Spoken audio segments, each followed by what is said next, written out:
Okay, so thank you everyone for joining us this afternoon for the second part in our elevation certificate series. We're covering section B today, and since we're discussing a new form and I've changed the slides around quite a bit, we've kind of jumped around a little bit. So it's B, E, G, and F today, and then tomorrow it'll be C, D, H, and I, but hopefully it will all make sense when it's put together and how the different sections relate to each other. So, Tara's here. She's going to help me keep people on mute and she'll monitor the chat. So if you have questions as we go through, you can put them in the chat and then she usually gets to it before the end. But I'm sure we'll have some extra time for any questions that you might have or any discussions. And this is a little repetitive if you were here yesterday, but not everyone was. So I just want to cover what is the elevation certificate. So this is an official FEMA document that is used to certify and verify elevations of the different structural aspects that we would be looking at for floodplain management compliance. So that means your local regulations as well as state and federal regulations as they may apply to structures. So certificates are only for structures. They can be used to support a letter of map change application if it's just for the structure. And then that would take place of the elevation form. They are required for new substantially improved structures or new construction. So you have to have a finished elevation certificate at the end of construction, not under construction, although those can be helpful as well. And in Kansas, it has to be completed by either a surveyor or an engineer, not an architect. So this form is not actually mandated to be used by FEMA, but it's highly recommended. And I don't know of any communities that use anything else, and there really isn't any point in reinventing the wheel because this document has everything that you would need to be able to permit new construction for the most part, aside from other documentation. So once the elevation certificate is certified, it does not expire as long as it was certified on the correct form that was in use at the time of certification. As long as that is completed, then it doesn't expire. It can only be invalidated by changes to the actual structure itself.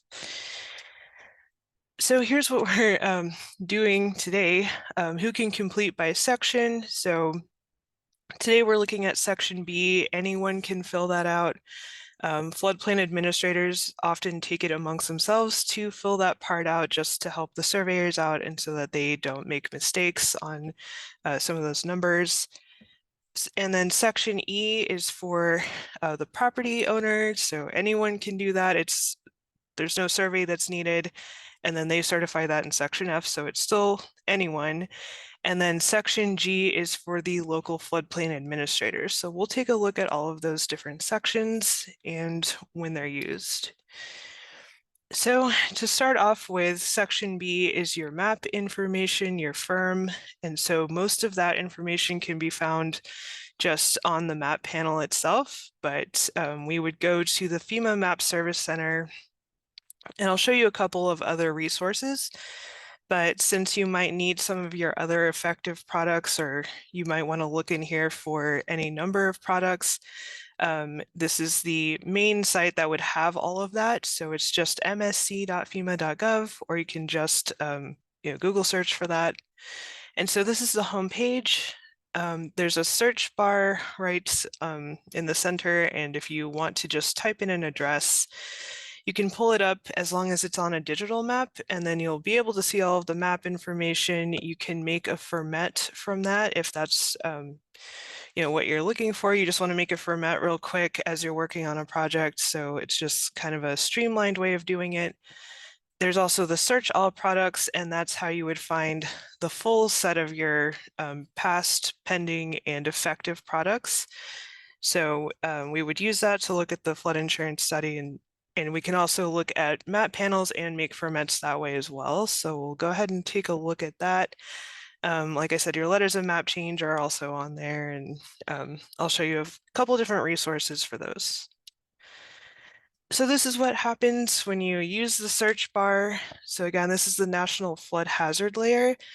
And this is FEMA's GIS viewer site. So I just typed in our office address and it's pulled it up. So it just gives you a quick overview of it. So there's the red pin in the middle. That's our office. We're adjacent to the floodplain, not in the floodplain, but you can clearly see it there. The floodway and all of the zones, all of the lettered cross sections are there. It gives you the city name, so you can see we're in the city of Topeka in the county of Shawnee. It gives you the full map and panel number, the effective date, and a few other features. So it's convenient, again, if you just want to make a quick ferment or just take a look at a site. Again, only if you have digital maps. If you have paper maps, you would have to go to the search all products to be able to do that, but we will go through that as well. So if you wanted to create a ferment with the National Flood Hazard Layer, if you like the way this one looks and the color scheme is to help those with color blindness, so it's good for that. You just go to dynamic map and it will generate one for you. So this is what that looks like. You have the full legend there with the fully in color legend and everything. It tells you when I made the map, all of the other features, the north arrow, scale bar, representative fraction, all of that. And so the lettered cross sections are now filled in and they're kind of highlighted in white. So it's a little bit closer and clearer. And so this would be enough to verify a lot of the map information that we'd be looking for in section B. It will help us with the calculation of the base flood elevation. So for the most part, as floodplain administrators, we're just checking the work of others just to verify that it looks appropriate. And then this is something that you would want to keep with your permit and any other documentation. As you're working with applicants, it's just nice to make a ferment and then just have that on file with that property so that you can look at it. You can go back to it. If things change later on and there's further applications, you can look at the current map at the time. So it's just a good best practice. And so again, if you don't have that, or if you need to look at your other products, you would hit the search all products button and it will take you here. So I usually just search through the jurisdiction. So state of Kansas, Shawnee, in this case, we're looking at Topeka, and then it will take you to your list of products. So that's all of the effective products for the city of Topeka. You can also see the pending products and historic products are useful if you need to go back and look and maybe see what was in effect at the time of a pre-firm construction or something like that. So that's useful to have. And if you open the effective products, the first set is your firm panels. So you have the first file is your index map, and then you have all of the individual panels. So again, if you're still working off paper maps, we do have some older maps in the state still. And so yeah, you would be looking at this, you open your index map to try and find what panel that you're looking for. And so it's just kind of this sort of larger highway type map. So you have those bigger landmarks that you can use to reference your area of interest and determine what panel you need to open. So I still do this when I'm working with communities that have those older maps. But otherwise, once you find that panel, you can open it and it's full scale. So it's pretty zoomed out. And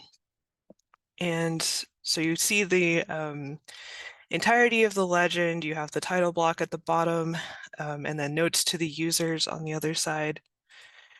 So you would just click create a ferment, then you just select your page size and then you hit next, and then you would drag that green box over your area of interest. You hit next, and then you will adjust the box over your north arrow and your scale bar and then your title block, and then you just preview what you made and then you just download it. So you can get PDF or PNG file, or you can go back and make adjustments.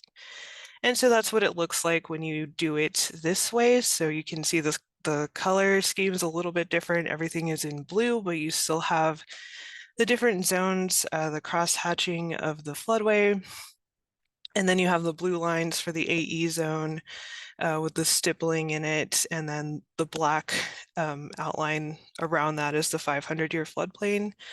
And then you still have the lettered cross sections and the rounded base flood elevations, and then it's over a black and white aerial photograph. So this is really pretty much the same thing as the National Flood Hazard Layer. You don't have that nice legend though that gave you all the zones. So the National Flood Hazard Layer and really the Map Service Center can be quite slow, especially during peak hours. And so for the Kansas people, we have the current effective floodplain viewer. So this is our state version of that, which is much faster. It's not going to slow down during the middle of the day for the most part, and you can see all this state-specific information. So when you open it, it takes you here, and you can see where all of the D firms are, the counties that are outlined in green. And then we just have a lot more layers that you can turn on. You can draw, measure, create a ferment. So if you just go to that print function, that's what that does, and it makes our version of that.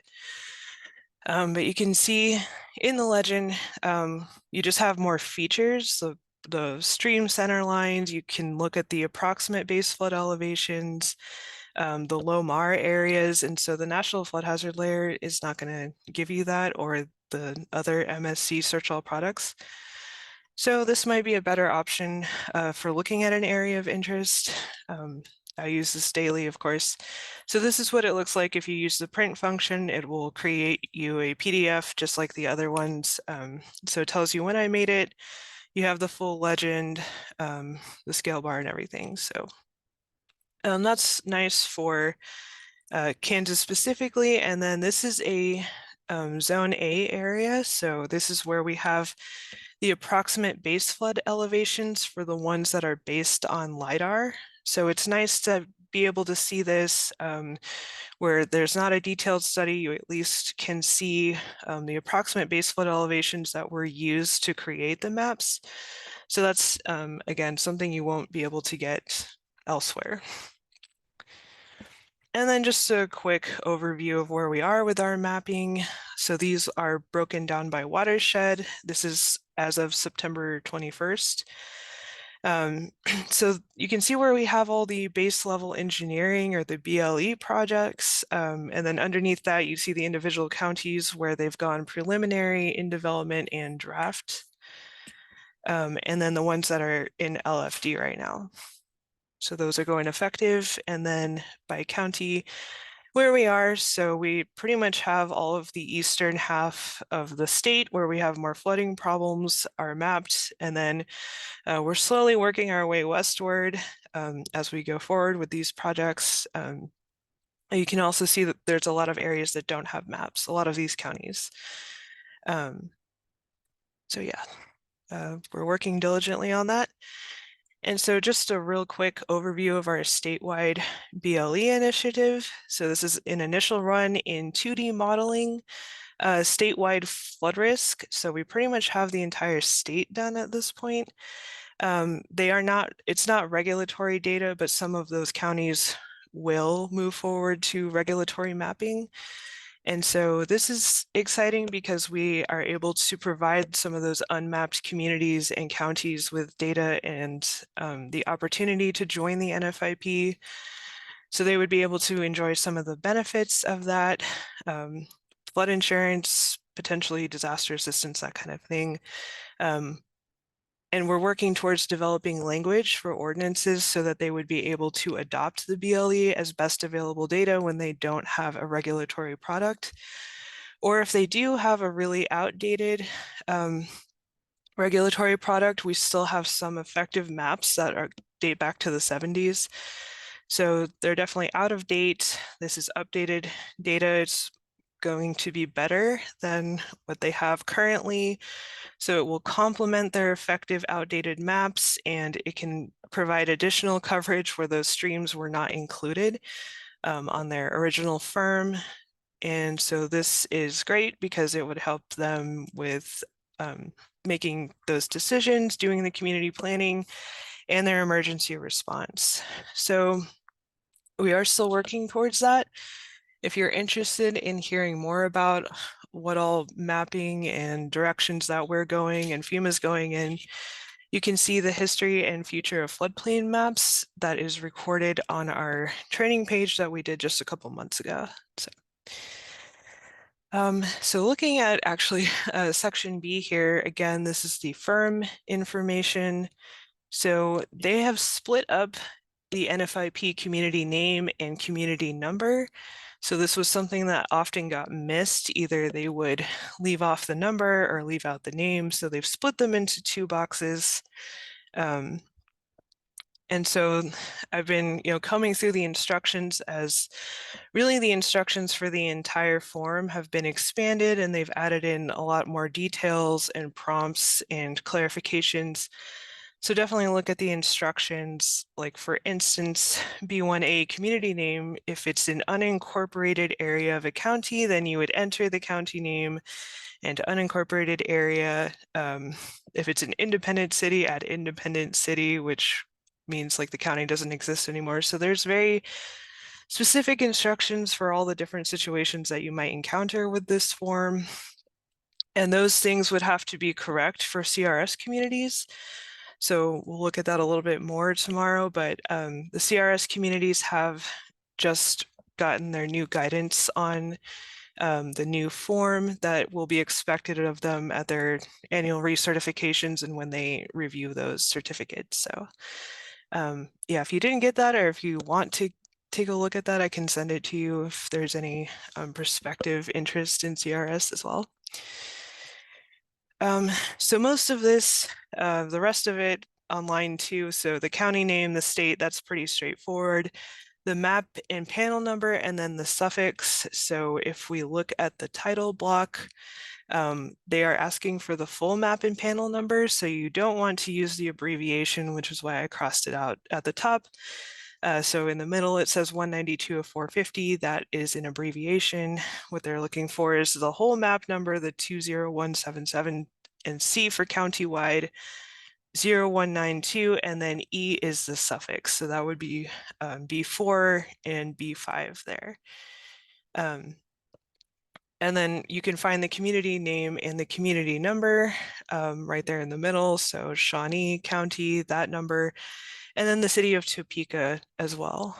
So for Kansas, those community numbers start with 200, except for Topeka, I think is the only one I saw where it starts with 205 for some reason, but yep. And then the suffix is there, so that's how many times the map has been revised. And then underneath that, you have the map panel effective date.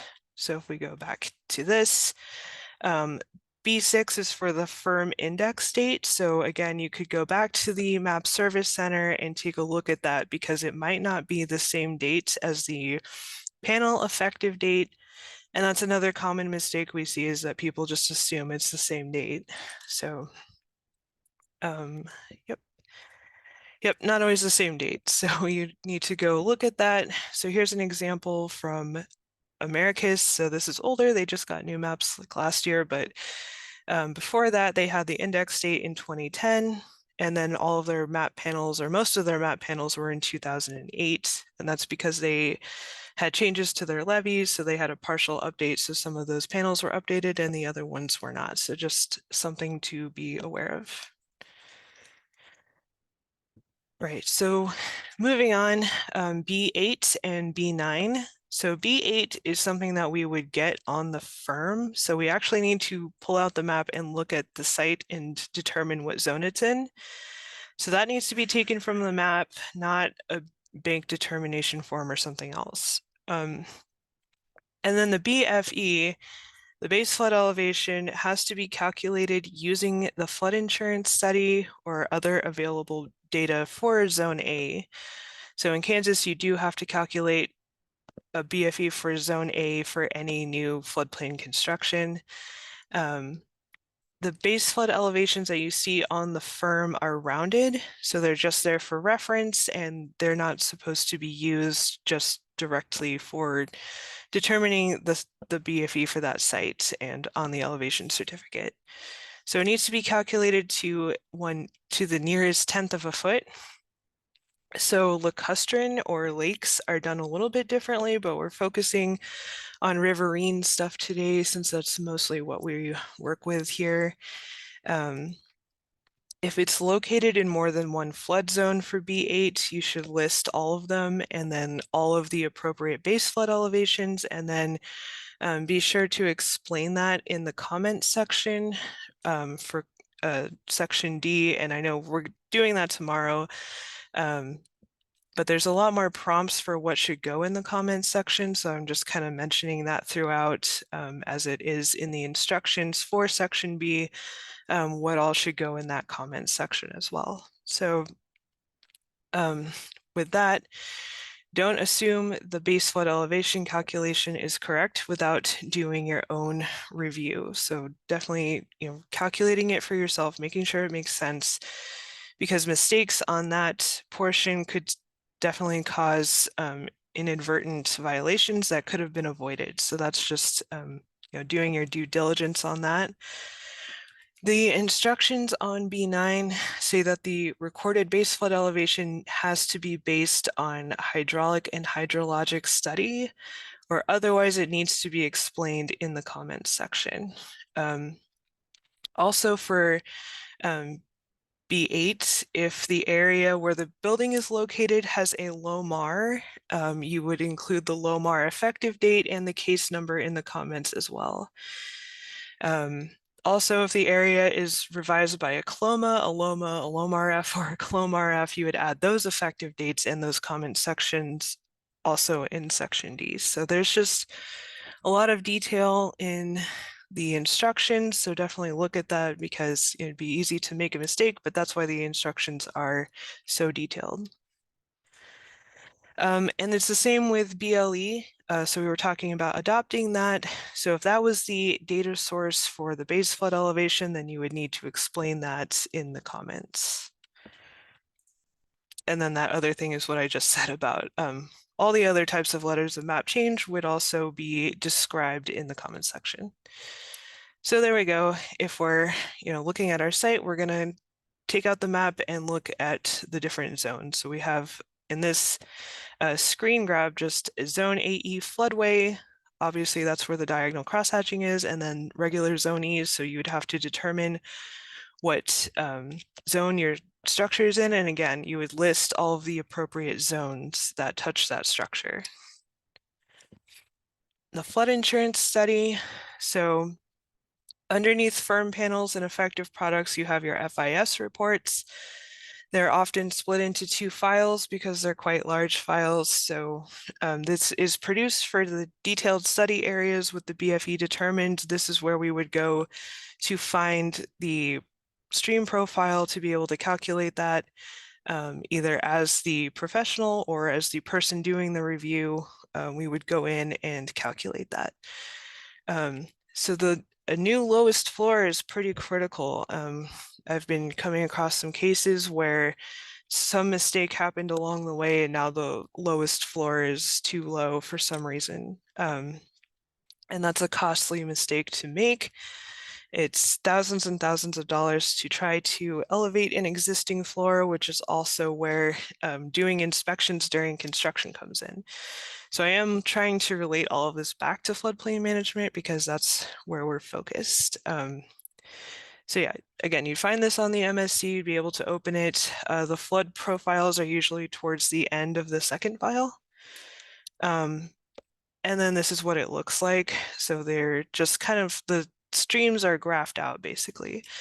And then you are measuring your distance from the upstream cross section. So wherever that distance is, you plot the point, then you just draw a straight line all the way up to your 100-year flood frequency, which I've pointed out with the red arrow.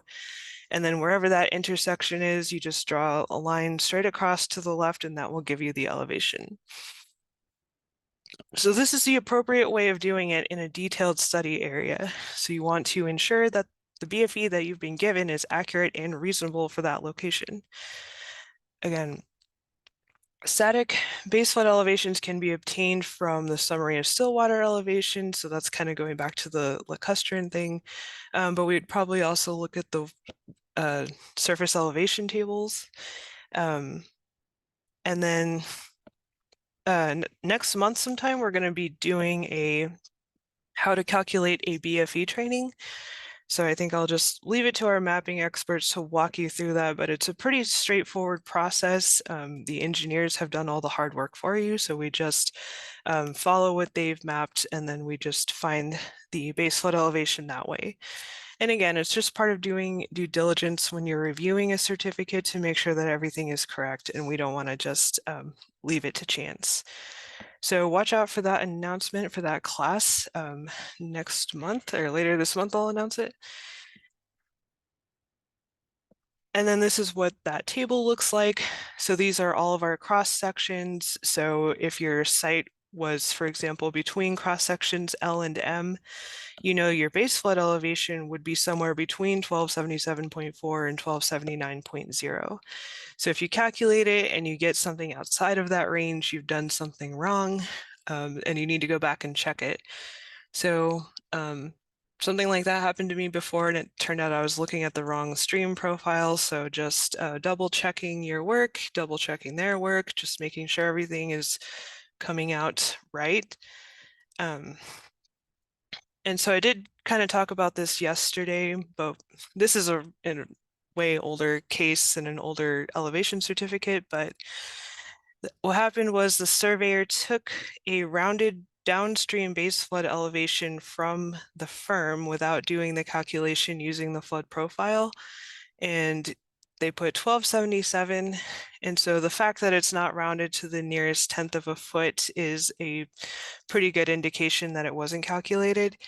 So when they did calculate it, it came out to 1279.2 is what the BFE should have been. And so the lowest floor was then built 1.1 feet too low with our 1 foot of freeboard rule. So then you're just kind of stuck if the construction has already been done, and then you have to go and do the enforcement. So that's why I'm kind of really pushing for you to double check all of that.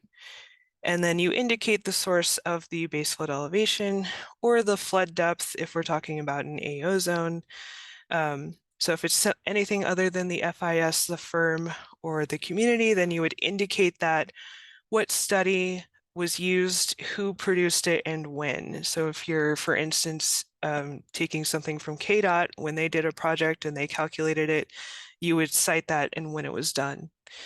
And then the word profile has been removed from the FIS option so that it used to say profile.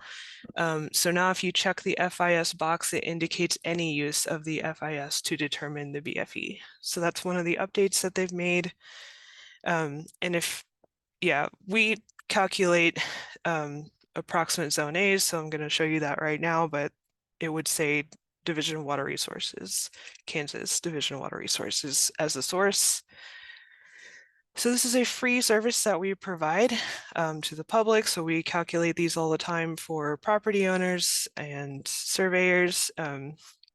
If you're in an approximate zone A, you can go in here and request that it be calculated. So we provide the elevations from LiDAR and we provide the approximate lowest adjacent grade.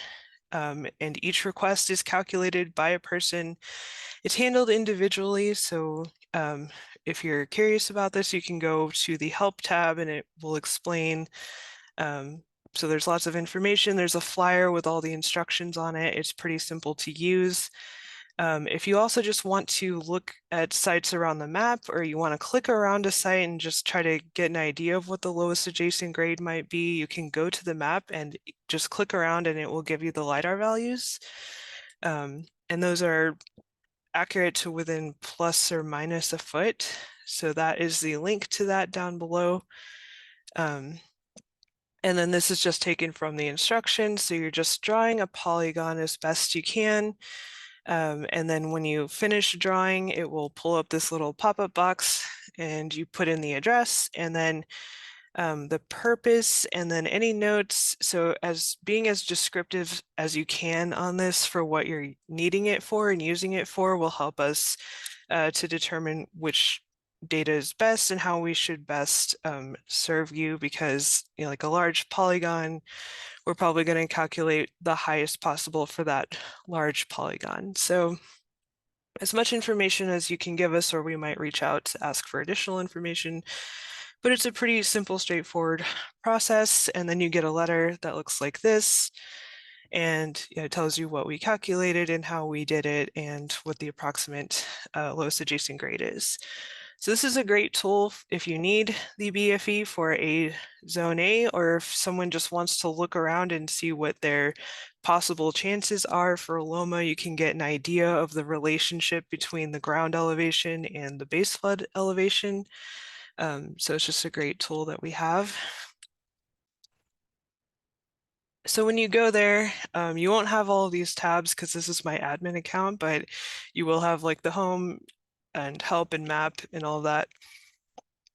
So this shows you where everything is available.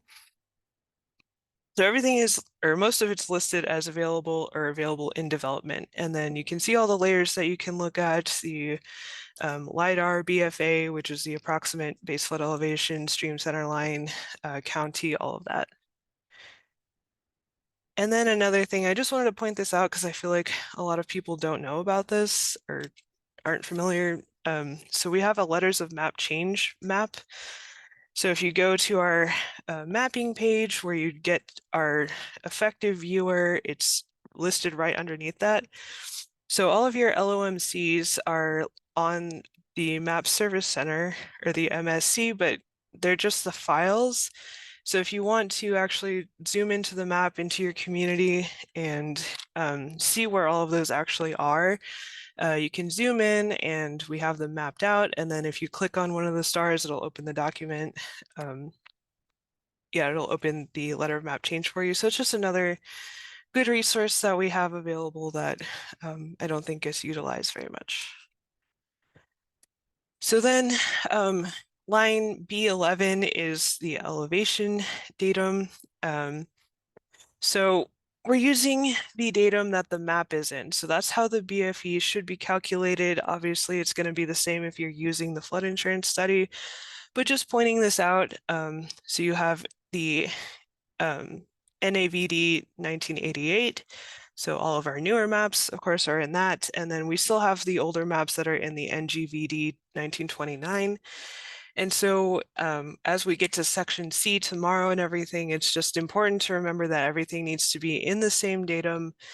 You don't want to mix up datums because it can cause a large difference between those numbers. And then they've put a lot of emphasis on making sure if you're doing conversions, there's a checkbox for that now, and we'll look at it, but that's also something that should go into the comments. And then oh, sorry, I thought I heard something. Line B12 is for the CBRA, COBRA, and OPA. So obviously that's just coastal stuff. And then line B13 is new, the limit of moderate wave action, LIMWA. So it's a new thing for coastal communities to be able to, better manage their compliance. But we should always be hitting no on these and not just leaving them blank. So that's another thing that happens quite often is these are left blank. Well, B13 is new, but I'm sure it's going to happen with that one now as well. So we should be clicking no for both. Otherwise, it's considered an error, for CRS communities. So just an overview of those common mistakes. Again, the abbreviated panel number gets used instead of the full number, and then the suffix gets left blank sometimes, or they put the suffix in with the map and panel number when it has its own box. The dates are incorrect, or they're just assumed to be the same date for B6. B8, again, getting a flood zone from somewhere other than the map, or getting the BFE from the map for B9. So again, that needs to be calculated. B12 left blank. I'm sure B13 after this will be left blank at times. Yep. So the Kansas Society of Land Surveyors, so this is just the society where we send people when they ask us about hiring surveyors for getting elevation certificates. We can't recommend individuals, but we do guide them here, and then we do have a handout that we give to them with just tips about asking experience and timing and getting quotes and considering travel time for those people. So they are listed by county, and sometimes people do have to come from far away. So making sure that they are shopping in a smart way. And of course, if you aren't sure, then look at the instructions. Again, they have been expanded and they've added a lot of clarifications in here and more examples and what to put in the comments section. And so definitely, if you're not sure, go and look at that. It's helpful for surveyors and applicants and those of us who just review them. So section E, the property owner in AO zones. So that hasn't changed. It says for AO zones and A zones, but A zones have to have a BFE developed in some way. So this is used for compliance purposes, but we would only use it for AO zones in Kansas. And those zones have a flood depth instead of a base flood elevation. So the lowest floor for these zones must be elevated above the highest adjacent grade, at least as high as that depth number that they give on the firm, or at least 2 feet if there is no depth number. So we're phasing these out on new maps. They're just not good, but we do still have them in effect in different places. There is a box for the FPA or the floodplain administrator when they are certifying compliance when there's no depth number, and then they go to section G to complete that and certify that they verified it. And so they've emphasized natural grade in these areas a lot, which is the undisturbed natural surface without any excavation or fill. And if it's not on natural grade, then you have to explain that in the comments section F. So they've really started emphasizing natural grade for AO zones and then just in general distinguishing what's natural and what's not in these different sections. So this is the first part. They have clarified that AR zones are now included in that. I don't believe we have any of those in Kansas. So you have this new line that asks what the building measurements are based on. So it looks more like section C with the construction drawings, under construction or finished construction. And then a reminder that the finished elevation certificate will still be required at the completion of construction. So then the rest of it looks pretty much the same as it had before. The top of the bottom floor, above or below the highest adjacent grade, or above or below the lowest adjacent grade, permanent openings, of course, and then a space for the attached garage, lowest machinery and equipment. And then if there's no flood depth number, as we said, if there is no flood depth number, then the official has to certify that information in section G. So that gets a checkbox. So there is an issue right now with the new certificate form that you're kind of unable to type text in the boxes that are set aside for numbers. And so they're trying to work on that. And so their instructions right now is if it's a box that you would have put NA in and you can't do that, then put it in the comments. So this would be comment section F to certify the section E. So this looks pretty much the same. Name, address, city, all of that, signature. And then there is a new space for email. So all of these certification sections now have an email slot, which is great. So then section G, again, this is for the floodplain administrator to fill out. And this section is no longer optional, it's recommended. So that means you kind of just have to do it. It means do it. So that change in terminology is a little bit different, especially for CRS communities. You're now required to finish this section. At least lines G11 and G8 are required. And so you would check off in the first couple of boxes why you're filling it out. So the first one, and this is the same as it always has been, if you're taking certified elevations from a different source and you're entering them in this section, and then you would indicate the source of that in the comments. If you're helping a property owner fill out section E, if they're in an AO zone, then you would check 2A. 2B is if you're helping them with section H. And so that's the one of the new sections, or really the new section. And that's just for insurance purposes. And then, as always, if you're in here to make corrections to sections A, B, E, or H, and then you would certify that at the bottom. And then this is the same as it was, community floodplain management purposes, and then they ask about the permit, the date of the occupancy, and then whether it's for new construction or substantial improvement. So that's why it's required for CRS communities, is because they're reviewing elevation certificates that are only for either new construction or substantial improvement. So you would indicate that, and then line G11. Yeah, so this is helpful in assisting with verifying the permitting process and compliance, and G11 regards variances now. So they're really trying to streamline the entire form to better help with compliance and doing floodplain management and catching some of those mistakes that may have been missed on earlier forms, and just kind of using it as a checklist to make sure that those things are being done. So line G9, A and B.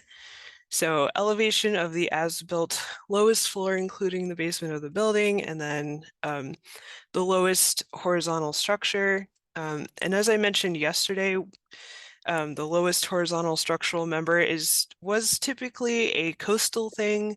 It has been suggested that you could use it for a diagram 5 in a riverine situation, which is what that would be referring to. All structures have a lowest horizontal structural member, just depending on the diagram. It could be underground. So just a side note on that, it's just something I was hearing about. And so I'd ask for that. And then what the source of elevation is to be entered in the comments.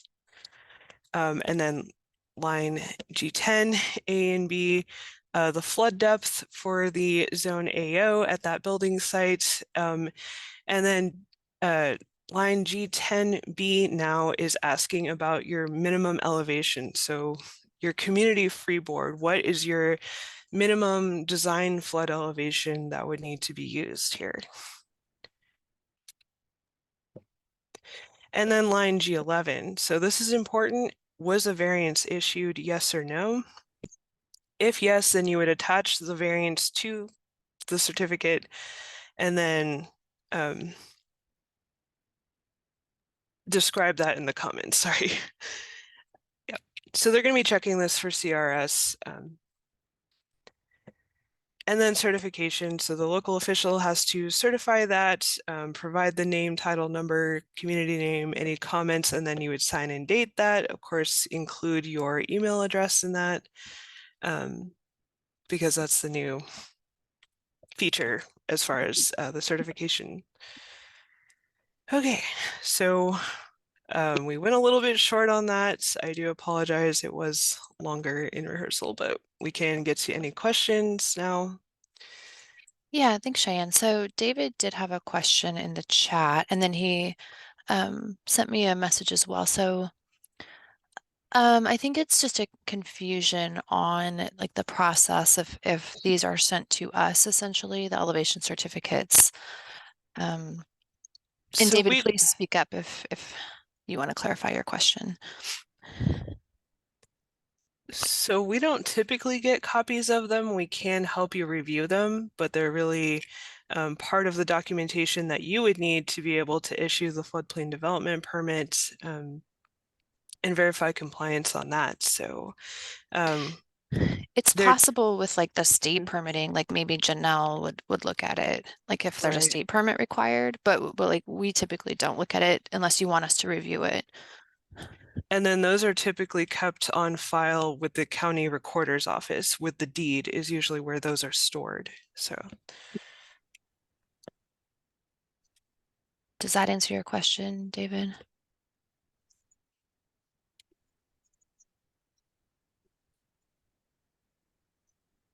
Okay, looks like he said yes. and was there another question? I see someone off mute. Okay. So, Steve, I had sent you a direct message. You've come off and on mute quite a bit. I wasn't sure if you had a question.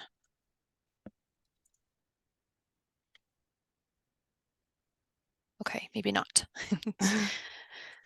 Anyone else have Okay. any questions?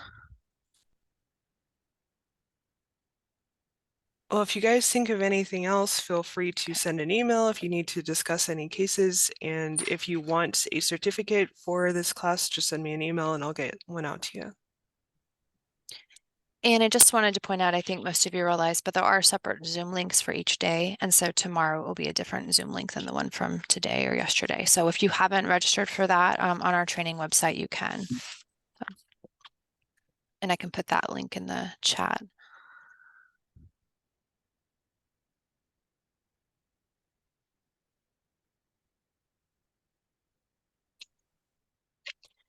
Okay, well, hopefully you're able to join us tomorrow for the last part, which is C, D, H, and I at the same time. All right. Well, thanks. Thanks, everyone.